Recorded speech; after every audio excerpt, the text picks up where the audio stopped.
Hi hello welcome நண்பர்களே. இன்றைக்கி ஒரு புதிய ஒரு வாய்ஸ் ட்ரை பண்ணியிருக்கேன். என்னென்னு பார்த்துட்டிங்க அப்படின்னா, எங்கள் வீட்டில் காலிங் பெல் ரிப்பேர் ஆயிடுச்சுங்க. ஸோ காலிங் பெல் ரிப்பேர் ஆனதுனால என்ன செய்யணும்னு தெரியாமல் ஒரு நபர் வந்து எங்கள் வீட்டு கேட்டுக்கு முன்னாடி காலிங் பெல் அமுத்தினாங்க. ஆனால் காலிங் பெல் அடிக்கலை.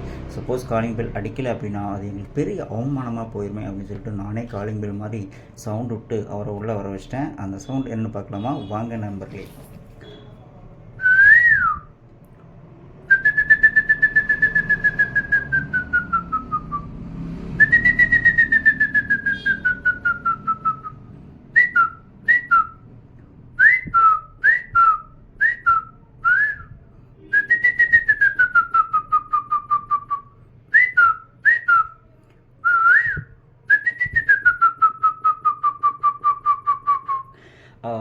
சவுண்ட் எப்படி இருந்துச்சு அப்படின்னு சொல்லிட்டு மறக்காமல் கமெண்ட்ஸ் பண்ணுங்கள். மீண்டும் ஒரு வீடியோவில் சந்திப்போம். நன்றி, வணக்கம் நண்பர்களே.